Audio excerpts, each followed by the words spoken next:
Alors dans cette vidéo, le client fait une demande de dépannage parce qu'il a un bac négatif qui disjoncte. Donc là on peut le voir sur la photo, c'est celui-là du milieu, on peut voir qu'à droite, là où il y a la flèche, l'affichage régulateur est éteint, alors que celui-là de gauche, l'affichage est allumé. Donc ce bac disjoncte, le client a essayé de le réarmer, mais voilà, il ne fait que disjoncter, donc il a laissé disjoncter. Donc au niveau de son armoire électrique, c'est-à-dire au niveau du TGBT. Donc dans certains magasins, en tout cas les petits magasins, souvent on voit que ils ont, pour le froid positif, ils ont une petite centrale, une centralette. Par contre, pour tout ce qui est froid négatif, il n'y a pas de centrale. Ce sont des bacs surgelés comme ça, là, c'est-à-dire ça c'est du froid statique. Et voilà, il n'y a pas de centrale négative. Le froid négatif n'est pas centralisé. Rappel important, obligation réglementaire, code de l'environnement. Pour intervenir sur un circuit frigorifique, il faut que l'entreprise soit titulaire de l'attestation de capacité et que l'intervenant soit titulaire de l'attestation à la manipulation des fluides frigorigènes.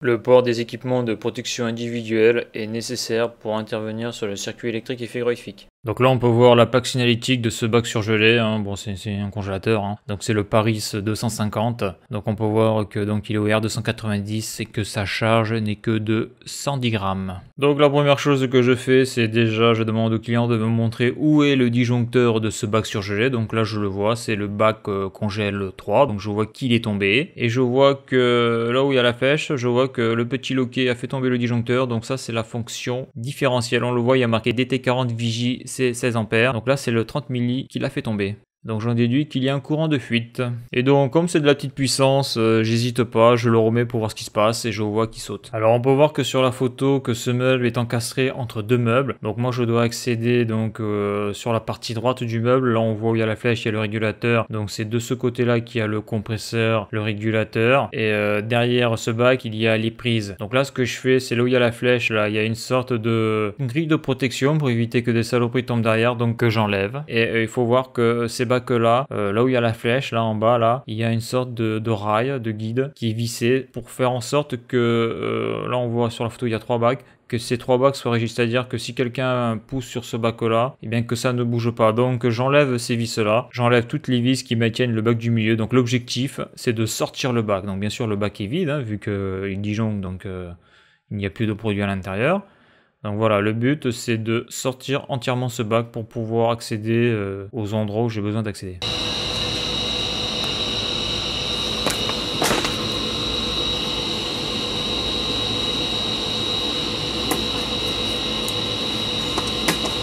Alors ce que je ne savais pas, parce que je ne connais pas trop ces bacs surgelés, là, ces bacs autonomes là, c'est que quand vous avez un bac comme ça dans un supermarché, donc c'est du matériel professionnel bien sûr, il y a toujours 2 prises sur ce type de bac. Il y a une prise pour l'éclairage et une prise pour le bac en lui-même, c'est-à-dire ce qui sert à alimenter le compresseur et la régulation. Donc là on le voit là, sur les câbles électriques, on voit là où il y a la flèche, il y a l'ampoule, donc ça c'est l'éclairage, et puis l'autre donc c'est le compresseur. Et on voit que sur la goulotte, il y a 2 types de prises, il y a la prise rouge et la prise blanche. Donc la prise rouge, on sait ce que c'est, tout le monde sait ce que c'est en principe, en tout cas lorsqu'on est électricien on sait ce que c'est l'ondulé. Sur cette prise là il y a un détrompeur pour pouvoir brancher donc le bac, c'est-à-dire là donc c'est la puissance frigorifique, c'est le compresseur. Et au niveau de l'éclairage, la prise est blanche, donc c'est une prise normale. Ça veut dire que quand on voit ça, ça veut dire que si le magasin, il y a une coupure de jus, eh bien il n'y a plus d'éclairage, mais au niveau de la puissance, donc au niveau du froid, ça fonctionne toujours. Bon là c'est bizarre quand même, parce que je me rappelle pas avoir vu d'onduleur dans le magasin. Bon je pense qu'ils ont fait ça pour pas se planter au niveau circuit éclairage et circuit puissance, c'est-à-dire circuit froid, donc pour alimenter les compresseurs. Voilà, parce qu'il y a 2 prises aussi, parce que donc en journée, lorsqu'il y a la clientèle, les bacs sont constamment éclairés. Et bien sûr, lorsque le magasin ferme, ça sert à rien de laisser l'éclairage des bacs allumé. Donc un moyen simple de couper la lumière de tous les bacs, et bien c'est de couper donc automatiquement l'alimentation des prises de l'éclairage. C'est pour ça qu'il y a 2 prises sur chaque bac, un pour l'éclairage et un donc pour le compresseur. Et la prise rouge, ben, ça signifie que voilà quoi, si on met le compresseur, donc l'alimentation du bac au niveau, en tout cas au niveau du froid sur l'éclairage, et ben obligatoirement si on coupe l'éclairage, le compresseur va être arrêté et la marchandise à l'intérieur va être perdue. fondu. Donc c'est pour ça, probablement, c'est même sûr, qu'ils ont mis des prises rouges donc qui servent d'habitude pour l'ondulé, hein, en informatique par exemple, pour éviter toute erreur de raccordement, c'est-à-dire de brancher la prise puissance quoi, compresseur sur l'éclairage. Et d'ailleurs là sur cette photo là, on voit ce que je dis là, le détrompeur, c'est cette petite pièce qu'on rajoute sur la prise, et sans ça on ne peut pas brancher la prise sur l'ondulé, donc c'est une prise pour onduleur, même si derrière il n'y a pas d'ondulé. Donc les prises rouges, souvent on les voit en informatique pour l'ondulé, donc c'est les prises qui sont sur un onduleur, ça veut dire que s'il y a une coupure de courant, et bien c'est l'onduleur qui va alimenter ces prises là. Pour pouvoir brancher une prise normale, donc comme la prise du bac, sur une prise ondulée, il faut y mettre une petite pièce en plastique qui est un détrompeur, sinon on peut pas la brancher. Donc là je débranche la prise, parce que là je vais y mettre directement mon mégomètre, voir ce que je lis. Dans les magasins, ce qui est ondulé, le circuit ondulé, c'est le circuit des caisses. Donc là où on paye, là, les caisses là sont sur un circuit ondulé. C'est-à-dire que même s'il n'y a pas de jus, ça marche quand même, grâce à l'onduleur.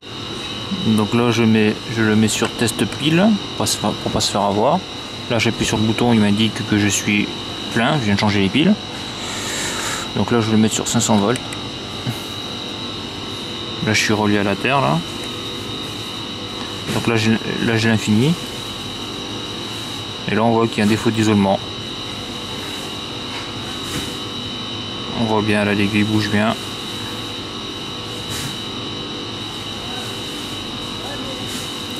On a un défaut d'isolement, on est en dessous les 10 mégohms.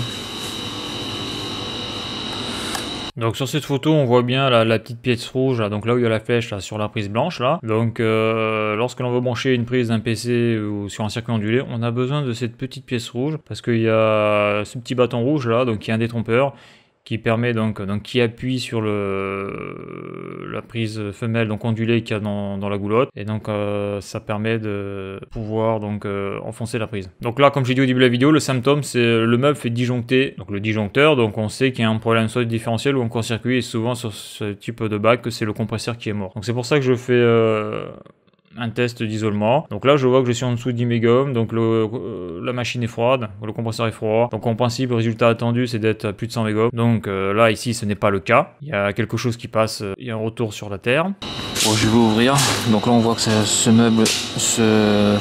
bac surgelé n'a jamais été ouvert parce qu'il y a les étiquettes de garantie et qu'il est ouvert 290. Alors si, il a déjà été ouvert, on le voit là, il a déjà été ouvert ce meuble. Donc j'ai enlevé la grille pour accéder à l'arrière. Donc là on voit que c'est un bac au R290, il y a le petit symbole donc inflammable, hein. Donc le R290 c'est un gaz qui est inflammable, et dans les entreprises il faut être habilité à intervenir dessus, c'est-à-dire que le chalumeau est interdit parce que c'est du propane, et donc obligatoirement si on met une flamme dessus, ça va brûler, ça va exploser. Donc là aussi ce que je veux montrer là, c'est là où il y a les flèches là, je crois que c'est là, ouais, il y a des vis. Donc là en réalité tout ça c'est posé sur un tiroir. Et lorsque l'on veut changer un compresseur, eh bien il faut tirer sur le tiroir. Donc c'est assez galère à faire, moi je l'ai jamais fait, mais j'ai des collègues qui l'ont déjà fait. Moi je voulais débrancher derrière au niveau de l'automate. Et vous voyez je peux pas parce qu'il y a des tuyaux qui montent là. Donc si je veux enlever le tiroir, il faut que je débrasse quoi. C'est un truc de fou ça. Tout ça rentre dans le bac. Putain mais c'est de la merde ces bacs là. Donc je vais essayer de l'enlever par ici là. Le cache. Alors lorsque je dis qu'il faut débraser pour sortir le tiroir, débraser les deux tuyaux là qui montent dans le bac là, donc là on le voit là où il y a la flèche là, il y a un passage pour aller à l'intérieur du bac négatif là. Pas forcément, parce qu'on peut voir que au niveau de l'aspiration, donc c'est-à-dire le tuyau qui est calorifugé, il y a une grande spirale, et on peut voir qu'au niveau donc de la ligne liquide, donc là où il y a la flèche, on peut voir qu'il y a quand même un peu de jeu. Donc en principe si on tire gentiment, on doit pouvoir sortir le compresseur sans tout casser. Donc ça, ces trucs là il faut s'en méfier comme de la peste, parce que ça arrive que des fois on pince les tuyaux. En tout cas lorsqu'on doit faire cette opération là, c'est une opération galère, et encore plus qu'on l'a jamais fait. Donc là sur cette photo, ce que je voulais montrer là, donc c'est le régulateur, hein. On voit au fond là où il y a la flèche, il y a des câbles qui passent, donc c'est complètement impossible d'y passer la main sans sortir complètement le tiroir. Donc moi j'ai pas pris le risque de sortir le tiroir, car comme je l'avais jamais fait, je me suis dit on va éviter les emmerdes, et puis vu que les symptômes me mettaient sur la voie du compresseur HS, j'ai pas trop touché là-bas. Donc on voit que l'accessibilité est difficile sur ce type de machine là. Donc là moi ce que je veux là, ce que je disais, je vais accéder au cache, le cache du compresseur, car en principe sur le compresseur on peut avoir un relais de démarrage, et donc moi ce que je veux là c'est enlever cette fiche là pour accéder aux 3 bornes. Donc c'est un compresseur en monophasé pour faire la mesure ohmique des enroulements. Donc là je viens d'enlever la prise Donc il y a deux solutions. Soit je mets mon mégomètre et je vois ce que ça dit, si j'arrive à le mettre. Ou soit j'envoie le jus directement sur le bac. S'il pète, c'est que, eh bien, c'est l'automate, hein, parce que le ventilo est bon. Et s'il pète pas, c'était bien le compresseur. Mais je vais mettre un coup de mégomètre et je confirmerai après en remettant le jus sur le bac. Quoique, il va falloir que j'aille chercher la rallonge parce que la prise est un peu courte. Hein.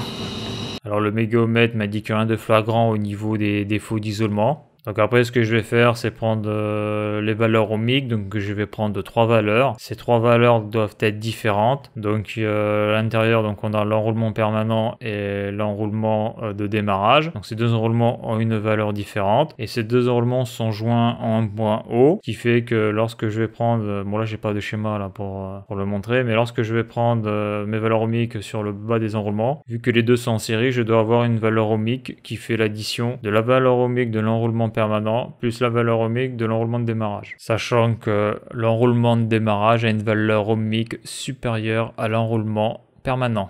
Donc là je viens de prendre la mesure des résistances sur les 3 bornes là, et donc à chaque fois je trouve 7,5 ohms comme si c'était un moteur triphasé, alors que c'est un moteur monophasé.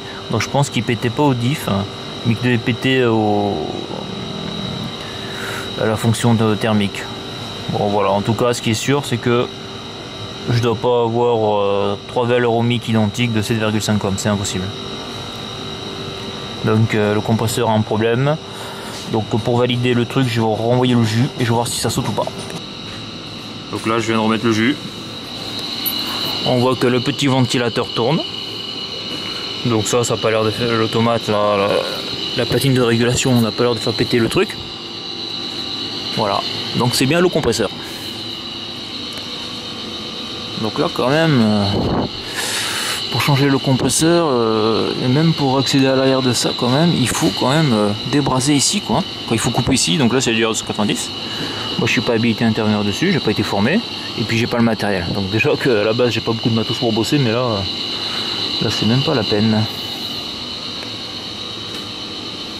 Donc je remets le jus et je vois que le disjoncteur ne saute pas, donc ça confirme bien que c'est le compresseur qui fait sauter le disjoncteur, donc c'est le compresseur qui est mort. Donc je rappelle que c'est du R290, donc sur le R290 les flammes sont interdites. Bon il y a des vidéos sur YouTube où on montre justement, il y a une société là, je crois que c'est Lockring là, qui fait du matériel pour intervenir sur ce type de circuit frigorifique. Donc il faut avoir du matériel spécifique, on ne brasse pas dessus, c'est des raccords à sertir, bon, etc. Donc en principe, dans les grosses entreprises, il faut être habilité à intervenir sur ce type de circuit là. Donc souvent c'est une personne qui a fait une formation d'une demi-journée hein, ou voire d'une journée maximum, hein, c'est des formations rapides, hein. Je veux dire par là c'est juste savoir utiliser le matériel pour intervenir sur ce type de circuit là. Et donc il faut avoir la boîte avec la pince à sertir, les raccords par rapport aux différents diamètres, etc. Il faut une colle spéciale, il faut une petite balance spéciale aussi, il faut un grand flexible pour pouvoir dégazer le fluide à l'atmosphère, parce que le R290 du propane on ne le récupère pas. Donc c'est pas des fluides que l'on récupère comme les fluides classiques. Il faut aussi une petite station de charge avec les manos qui vont bien avec la relation pression-température du R290, et souvent il y a aussi dessus la relation pression-température du R600A. D'ailleurs on pourrait pas le récupérer parce que ça exploserait dans la station de récupération vu que c'est un gaz qui est inflammable. Et donc ce que je voulais rajouter là, donc il faut savoir que le GWP du R290 n'est que de 3, donc c'est pour ça qu'il est utilisé dans tout ce qui est frigo, donc positif, négatif et sur toutes les petites charges, parce que là on l'a vu là sur ce frigo là, quoi, sur ce bac surgelé là, il y a que 200 grammes de fluide. Bon après on voit que sur les armoires positives c'est plutôt le R600A qui est utilisé, et lui c'est un dérivé du butane qui est aussi un gaz inflammable comme le R290. Donc comme je ne suis pas habilité à intervenir sur ce type de circuit frigorifique, je n'ai pas fait la formation, et bien ça sera un de mes collègues qui a fait la formation et qui est habilité à intervenir sur le circuit fluidique du R290 qui fera le remplacement du compresseur. Donc c'est ce que je dis aux clients, le compresseur EHS il faut le changer par du personnel habilité. Alors voilà pour ce petit retour d'expérience sur ce dépannage de bac surgelé, bac autonome. Donc si tu as aimé la vidéo, n'hésite pas à la liker et à la partager, et à bientôt pour une prochaine vidéo.